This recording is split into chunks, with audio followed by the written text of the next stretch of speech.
Charte de l'impérialisme. La présente charte a été élaborée à Washington pendant la traite négrière, ensuite discrètement négociée à la conférence de Berlin en 1885, pendant que les puissances occidentales se partageaient l'Afrique. Ils négocièrent secrètement à Yalta le partage du monde en deux blocs après la Deuxième Guerre mondiale, et pendant la création de la Société des Nations, l'ancêtre de l'ONU. Dispositions générales. Article 1. Devise de l'impérialisme. Gouverner le monde et contrôler les richesses de la planète.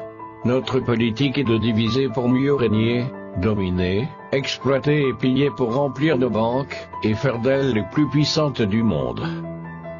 Article 2. Aucun pays du tiers-monde ne constitue un État souverain et indépendant. Article 3. Tout pouvoir dans les pays du tiers-monde émane de nous, qui l'exerçons par la pression sur les dirigeants qui ne sont que nos marionnettes.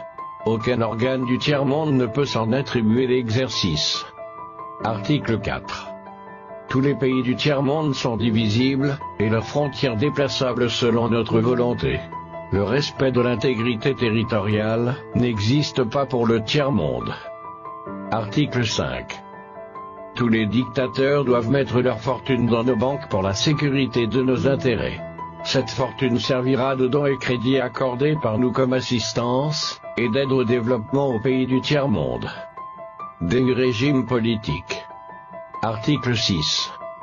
Tout pouvoir et gouvernement établi par nous est légal, légitime et démocratique. Mais tout autre pouvoir ou gouvernement qui n'émane pas de nous est illégal, illégitime et dictatorial, quelle que soit sa forme et sa légitimité. Article 7. Tout pouvoir qui oppose la moindre résistance à nos injonctions, perd par le fait même sa légalité, sa légitimité et sa crédibilité. Il doit disparaître. Des traités et des accords. Article 8. On ne négocie pas les accords et les contrats avec les pays du tiers-monde, on leur impose ce qu'on veut, et ils subissent notre volonté. Article 9. Tout accord conclu avec un autre pays, ou une négociation sans notre aval est nul, et de nul effet. Des droits fondamentaux. Article 10. Là où il y a nos intérêts, les pays du tiers-monde n'ont pas de droit.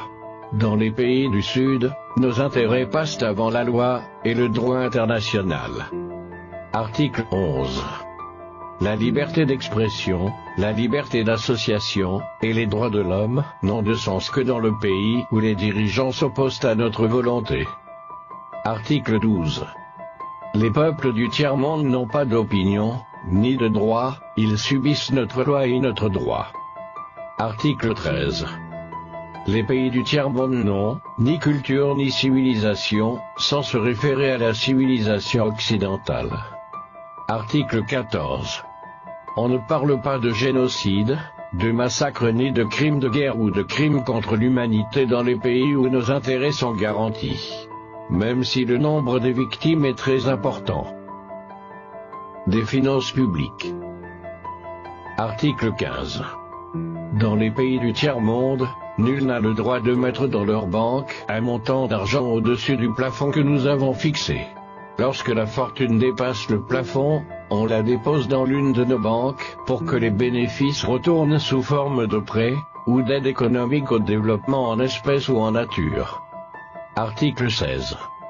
N'auront droit à l'aide précitée les pays dont les dirigeants font preuve d'une soumission totale à nous, nos marionnettes et nos valets. Article 17.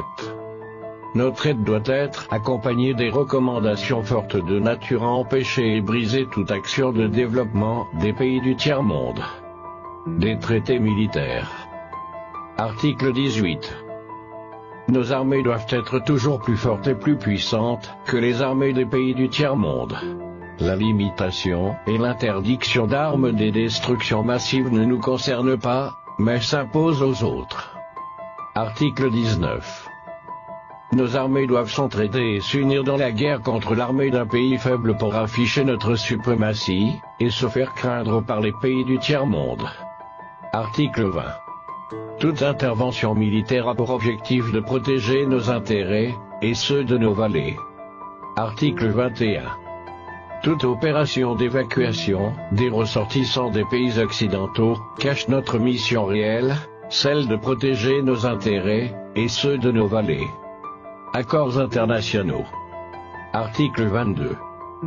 L'ONU est notre instrument, nous devons l'utiliser contre nos ennemis, et les pays du tiers-monde pour protéger nos intérêts. Article 23. Notre objectif est de déstabiliser et détruire les régimes qui nous sont hostiles et installer nos marionnettes sous la protection de nos militaires sous la couverture des mandats des forces de l'ONU. Article 24. Les résolutions de l'ONU sont des textes qui nous donnent le droit et les moyens de frapper, de tuer et de détruire les pays dont les dirigeants et les peuples refusent de se soumettre à nos injonctions sous la couverture des résolutions du Conseil de sécurité de l'ONU. Article 25. Notre devoir est de maintenir l'Afrique et d'autres pays du monde dans le sous-développement, la misère, la division, les guerres, le chaos pour bien les dominer, les exploiter et les piller à travers les missions des Nations Unies. Article 26.